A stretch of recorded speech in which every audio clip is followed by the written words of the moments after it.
Dalam pertemuan dengan Presiden Prabowo kemarin, para pimpinan partai politik dan DPR sepakat tunjangan dan fasilitas wakil rakyat dievaluasi. Lalu sejauh mana komitmen ini akan dilaksanakan? Tunjangan dan fasilitas apa saja yang akan dievaluasi? Kita ulas bersama PLT Koordinator ICW Almas Syafrina dan mantan anggota DPR dari fraksi Partai Demokrat Didi Irawadi Syamsuddin. Selamat malam Bung Didi, Mbak Almas. Selamat malam Mas Radi. Selamat malam. Ya, baik Bung Didi. Saya ke Anda dulu sebagai orang partai politik juga dan pernah beberapa periode ada di parlemen ya, Bung Didi. Saya ingin tanya, tadi pernyataan tiga periode saya, tiga periode ada di parlemen. Saya ingin tanya juga, Ketua Umum Anda, Mas Agus Harimurti Yudhoyono menyatakan tidak setuju dengan tunjangan rumah yang diberikan kepada anggota DPR. Tapi kok terkesan terlambat begitu, Bung Didi? Kenapa baru sekarang dikeluarkan statement atau pernyataan itu? Kenapa tidak dari kemarin-kemarin pada saat tuntutan publik itu sedang kencang-kencangnya?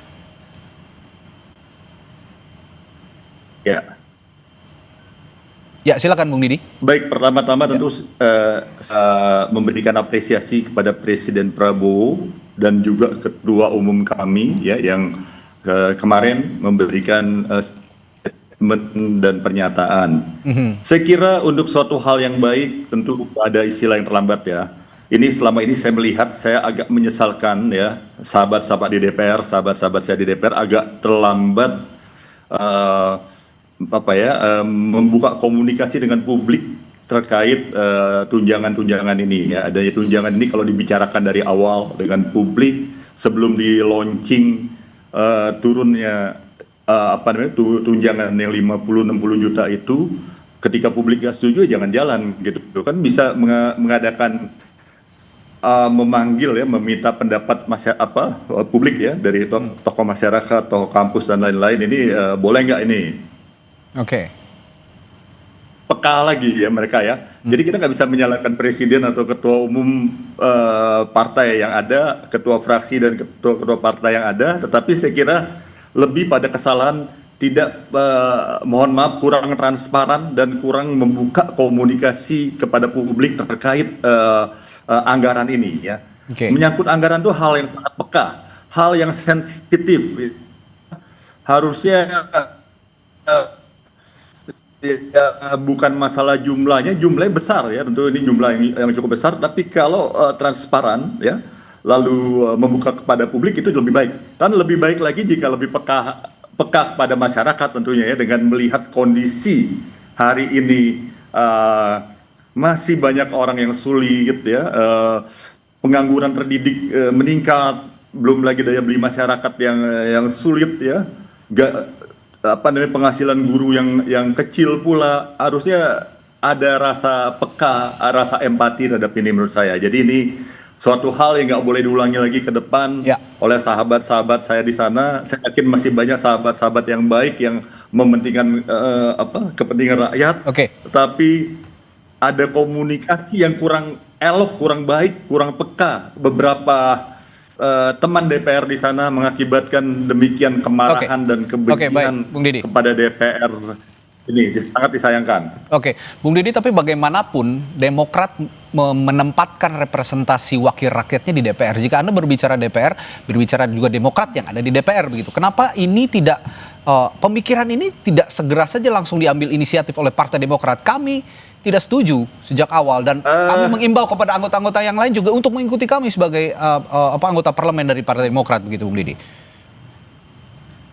Saya kira ini bukan persoalan Demokrat aja ya. Ini saya kira seluruh partai ada fraksi dengan jumlah kursi yang besar.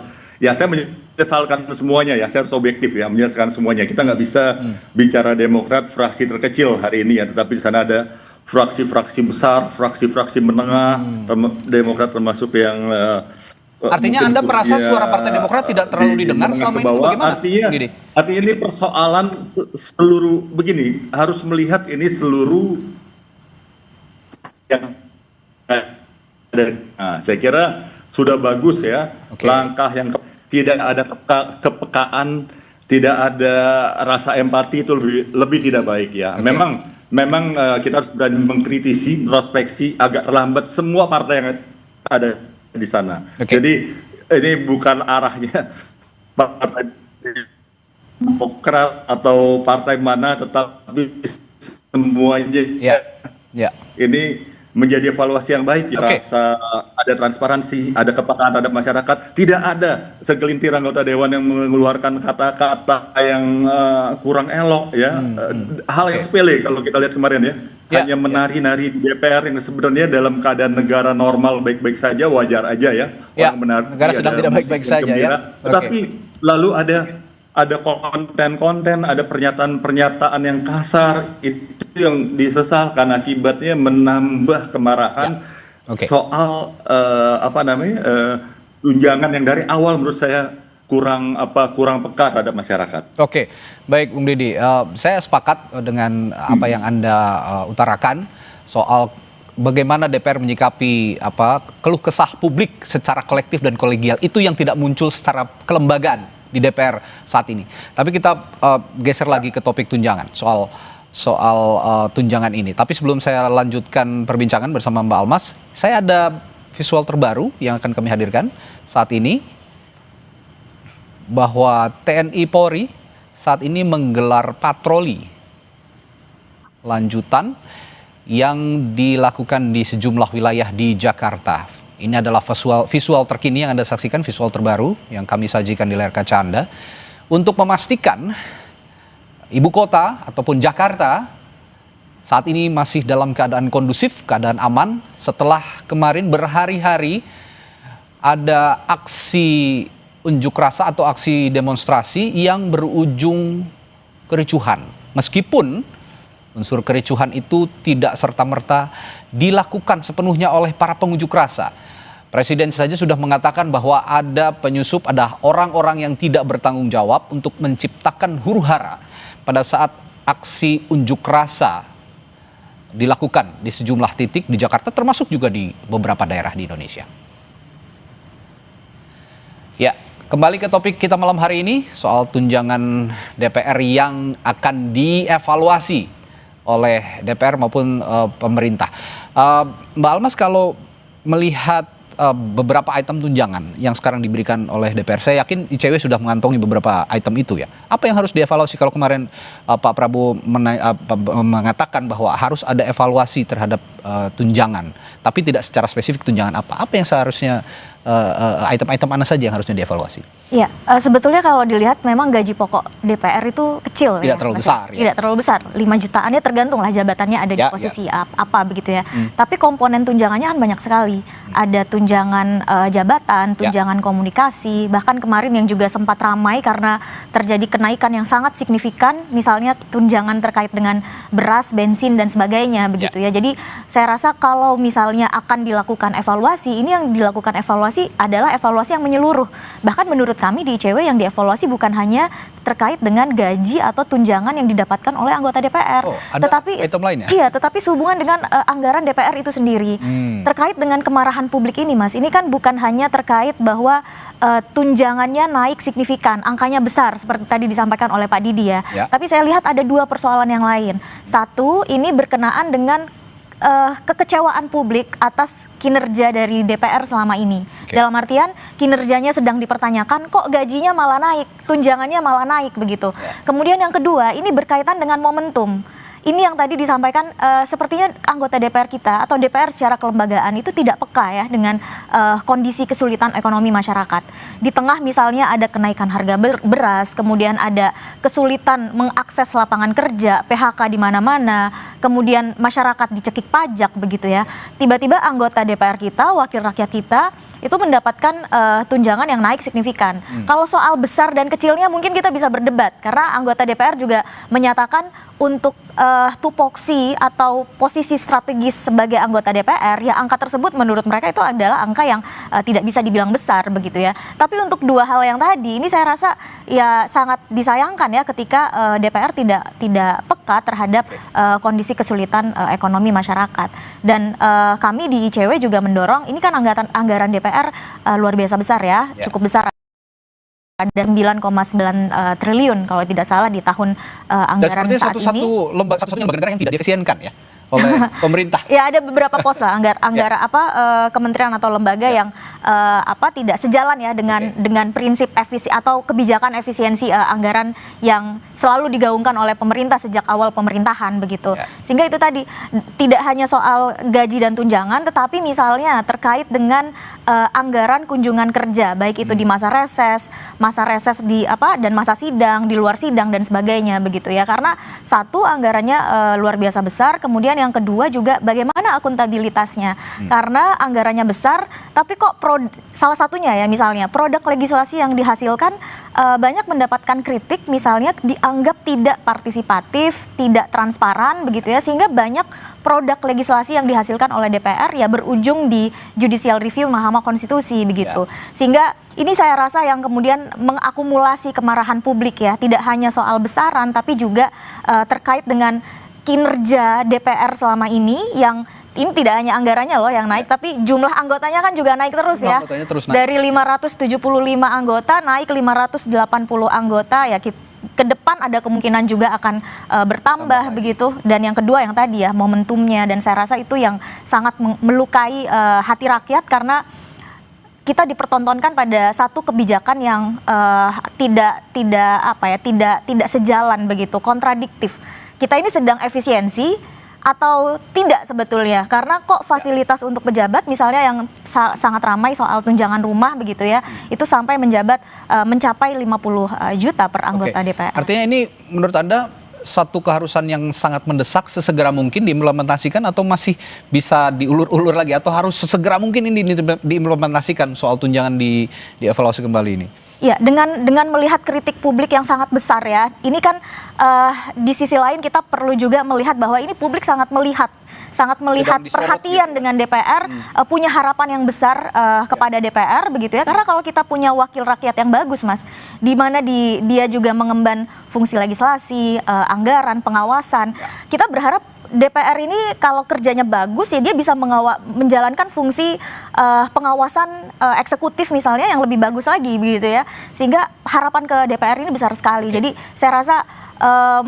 perubahan atau evaluasi reform ke depan ini tidak bisa ditunda lagi, harus sesegera mungkin dilakukan. Ada satu hal juga yang menarik Bung Deddy yang disorot publik selain tunjangan, tadi soal gaji dan juga tadi pendapatan lain dari DPR.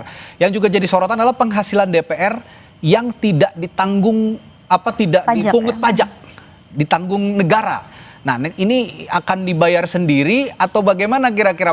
Demokrat punya punya pemikiran ke arah sana atau punya usulan tidak bahwa lebih baik pajak ini nanti dibayar sendiri begitu? Saya harus cerita di era saya ya. Era sekarang saya tidak detail, tidak tahu. Di era saya setiap kita menerima gaji dan lain-lain itu ada potongan ya. Potongan langsung dari gaji itu. Apakah beda dengan sekarang saya nggak tahu. Harusnya sama ya, ada potongan-potongan 15% kalau saya tidak salah ya, ada potongan itu. Ya tentu yang paling utama di sini menurut hemat saya tentu bagaimana transparansi ya. Kalau kita kembali tadi ke kalau saya rasa nggak mungkin nggak dipotong pajak ya. Artinya ada pajak yang dipotong dari pendapatan anggota DPR? Ada jelas ya, potongan pajak berapa itu tercantum di sana ya. Tapi itu tidak pernah dikomunikasikan sehingga mungkin sekarang menghadirkan mispersepsi publik. Misalkan kawan yang sekarang, mohon maaf, misalkan melakukan komunikasi, harusnya ada website ya yang bisa publik mengetahui. Harusnya ada itu website itu ya, publik mengetahui berapa gaji, berapa tunjangan dan lain-lainnya. Yang persoalan kalau kembali ke tadi tunjangan rumah yang 50-60 juta. Menurut hemat saya ya, ini kita kembali ke rumah dulu ya, masa rumah. Rumah itu masih, seingat saya masih baik sebenarnya, perlu perbaikan saja. Ada rumah-rumah DPR itu kan pemicunya dari rumah ini kan. Lalu tunjangan perumahan ini dihilangkan, diganti berupa uang. Tapi alhamdulillah Presiden maupun pimpinan-pimpinan partai sudah melakukan sikap untuk tidak tunjangan itu nggak keluar. Tapi kembali ke rumah ini, rumah-rumah ini menurut saya masih bagus. Dan pada era saya rumah ini saya jadikan rumah aspirasi ya. Orang-orang dari dapil, rakyat dan sebagainya kalau ke Jakarta. tidak perlu nginap di hotel atau di mana, jadi rumah gratis buat rakyat. Rakyat pada DPR ini bukan dapil aja, seluruh Indonesia. Mana kala ada yang datang menyampaikan aspirasi, gunakan rumah itu, ya. Rumah itu gunakan sebaik-baiknya. Memang ada sebagian rumah ditempatin oleh anggota-anggota dari daerah. Karena saya punya rumah di Jakarta, tetapi ini kembali satu lagi gagasan, perbaiki saja rumah yang ada gitu loh. Nah, kenaikan tunjangan itu kurang komunikasi oleh dengan ya. Sebenarnya ini gagasan yang sangat baik yang harus juga bisa dicontoh oleh teman-teman di DPR saat ini. Saya akan lanjutkan hal itu nanti, tapi saya akan juga mengajak Anda pemirsa Sapa Indonesia Malam untuk melihat visual terkini lagi dari proses patroli yang digelar oleh TNI Polri gabungan di sejumlah wilayah di Jakarta untuk memastikan kondisi Jakarta dalam keadaan kondusif setelah berhari-hari kemarin dilanda aksi unjuk rasa yang berujung kericuhan di sejumlah wilayah di Jakarta. Dan perbincangan soal tunjangan DPR yang akan dievaluasi ini akan kami lanjutkan di Sapa Indonesia Malam sesaat lagi. Tetaplah bersama kami.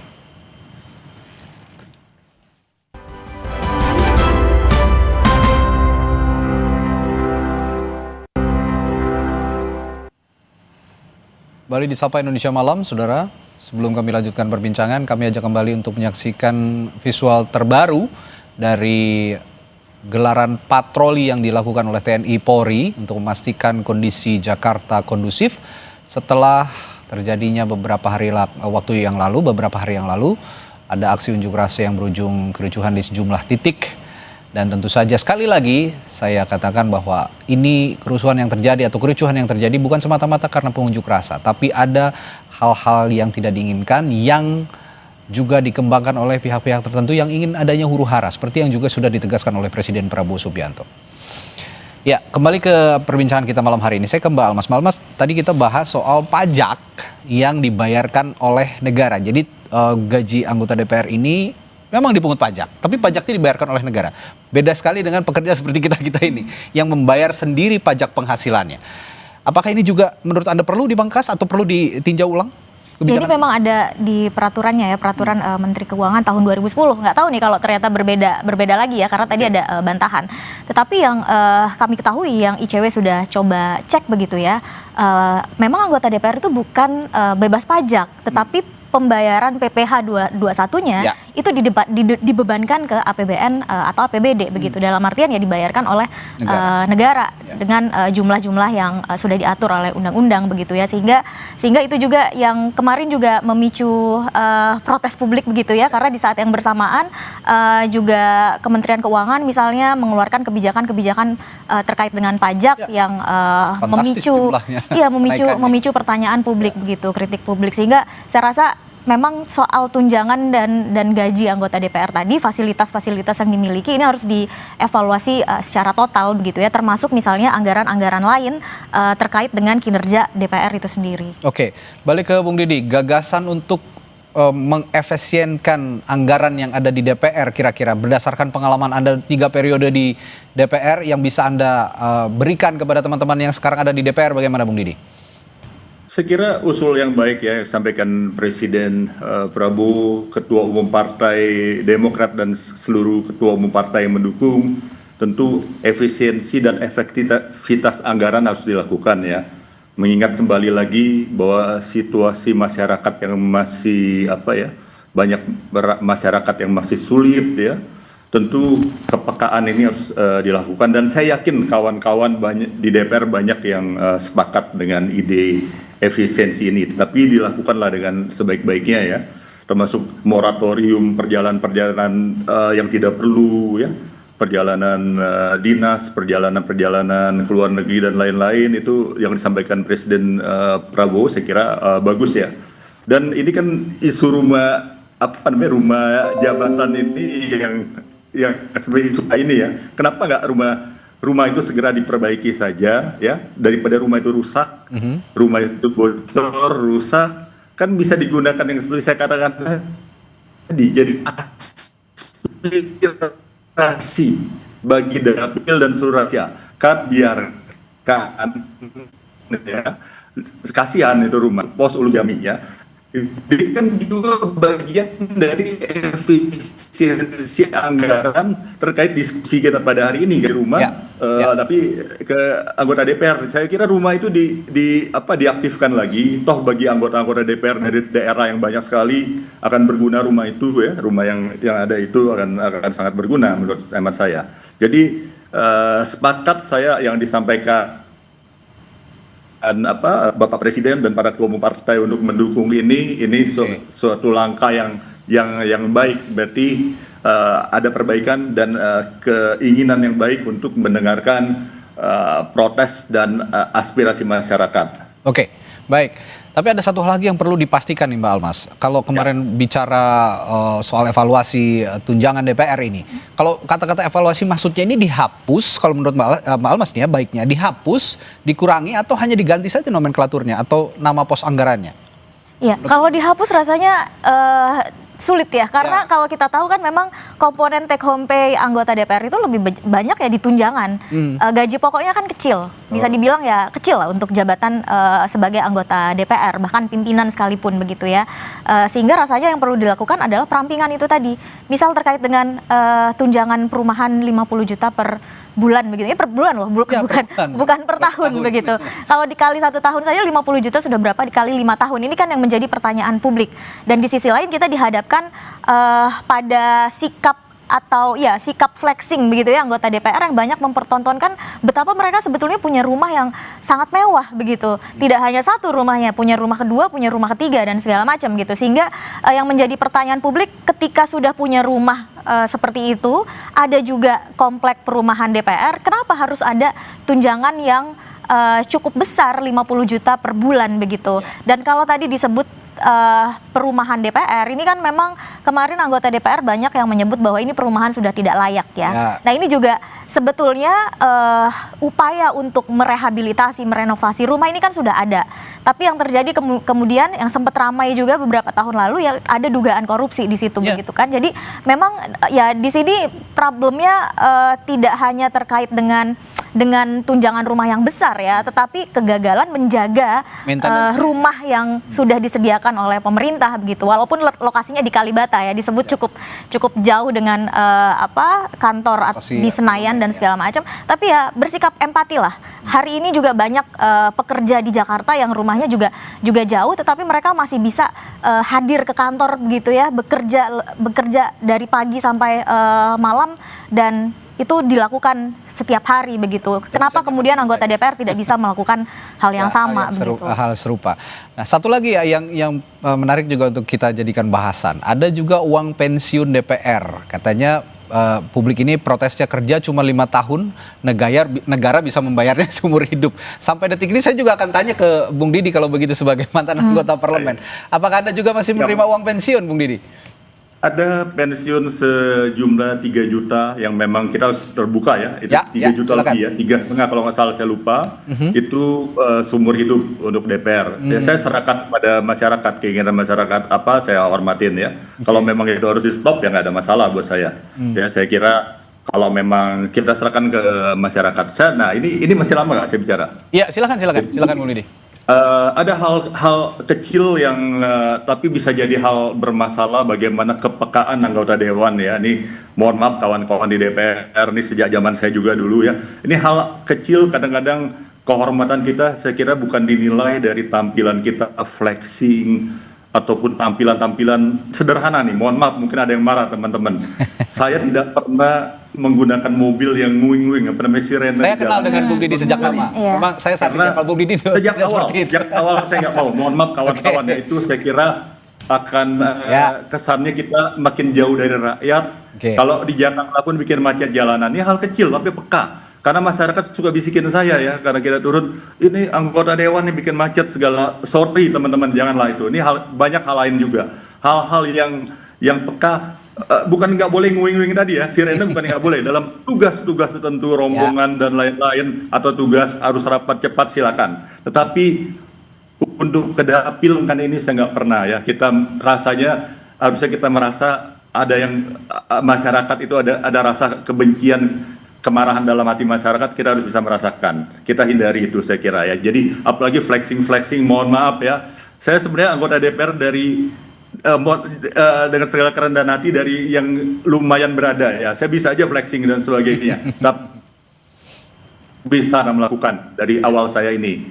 Jadi saya mengimbau kawan-kawan karena saya cinta pada kawan-kawan di DPR dan cinta pada masyarakat. Hal-hal yang sekecil apapun dihindarilah ya, apalagi situasi sekarang. Kalau negara kita udah maju kayak parlemen Skandinavia dan lain, padahal mereka sederhana juga ya. Ya silakan joget-joget dan sebagainya. Joget-joget itu hal yang wajar sebenarnya, bukan hal yang salah. Tetapi lihatlah timingnya menurut saya, lihat timingnya. Karena kita kan ini wakil rakyat ya, kita ingin dicintai oleh rakyat dan kita ingin mencintai segenap rakyat Indonesia. Jadi saya kira dari hal yang kecil-kecil sampai hal flexing di sosial media dan lain-lain, janganlah sebaiknya. Karena kita menyerahkan diri kita untuk negara ya, untuk negara ini. Terakhir saya ke Mbak Almas. Lalu Mbak Almas, bagaimana menurut Anda membuat kinerja DPR terutama penggunaan uang negara ini bisa lebih akuntabel, bisa lebih transparan dan diketahui publik, terutama soal produktivitas DPR juga yang harus dipertanggungjawabkan, mengingat tadi anggaran yang dikeluarkan juga tidak sedikit untuk DPR. Iya, saya rasa apa yang terjadi hari ini, Mas, bagaimana publik memberikan kritik yang keras begitu ya kepada DPR yang anggaran tunjangannya naik, kemudian juga kinerjanya dipertanyakan dan lain-lain. Ini adalah pembelajaran yang penting sekali. Ini sudah tidak lagi anggota DPR memang harus berubah. Bahkan tidak hanya anggota DPR, tapi seluruh pejabat kita. Karena yang menunjukkan gaya hidup mewah, kemudian yang mendapatkan fasilitas kelas atas begitu. Ini kan bukan hanya anggota DPR, tapi juga pejabat-pejabat kita di eksekutif begitu ya. Kemudian juga komisaris BUMN dan lain-lainnya. Sehingga memang ini saatnya untuk berbenah. Ini publik itu sedang menunjukkan bahwa suara publik itu tidak hanya di 5 tahunan sekali di kotak suara, tetapi kita bisa mengkritik anggota DPR kita dan bahkan ini sudah ada arahan dari partai politik nonaktif ya, meskipun ya nonaktif itu tidak dikenal juga di Undang-Undang MD3. Tapi kalau memang serius ya evaluasi anggota DPR-nya request untuk dilakukan PAW begitu ya. Kemudian untuk meningkatkan akuntabilitas, sebetulnya di era teknologi digital sekarang rasanya ada banyak sekali cara yang bisa dilakukan oleh DPR. Website DPR itu kan sudah ada sebetulnya, maksimalkan. Dan ini kan kritik sebetulnya tidak hanya terkait dengan anggaran DPR ya, tetapi juga terkait dengan fungsi legislasi itu sendiri. Ada banyak sekali catatan dari publik ketika DPR membahas satu undang-undang. Tidak hanya satu, sebetulnya ada banyak undang-undang yang kemudian mengenyampingkan prinsip partisipatif, transparan, dan akuntabel begitu. Bahkan kita tidak dapat mengakses misalnya draft dari undang-undang itu yang mana. Dan ketika publik menyampaikan kritik, nanti dijawab, oh itu draft yang lama. Ini kan lucu sebetulnya. Kalau agar tidak ada kesalahpahaman di publik, ya sajikanlah informasi terupdate yang bisa diakses oleh DPR, oleh publik begitu ya, terkait dengan kerja-kerjanya DPR begitu. Fungsi legislasinya, kemudian hasil pengawasan, kunker tadi misalnya yang banyak dibahas, baik itu ke dapil, kemudian ke luar negeri dan segala macam. Laporannya itu kita bisa akses di mana, dan tentu saja laporan yang diharapkan publik itu kan tidak hanya selembar 2 lembar yang menjelaskan oh hari ini pergi ke sini agendanya ini begitu ya, tapi apa hasilnya? Ya kita kan harus bicara hasil. Kalau sekedar misalnya kunjungan ya kenapa tidak dilakukan desk study aja begitu? Kalau saya berpikir ini memang harus immediate, harus sesegera mungkin diimplementasikan supaya juga publik bisa bukan hanya terpuaskan, tapi juga bisa memaklumi kondisi-kondisi yang terjadi saat ini, terutama jika anggota DPR-nya juga bisa lebih bersahaja, lebih bisa berempati mengikuti perkembangan publik saat ini. Terima kasih PLT Ketua Koordinator ICW, Mbak Almas Syafrina, dan juga mantan anggota DPR RI dari fraksi Partai Demokrat, Bung Didi Irawadi Samsudin.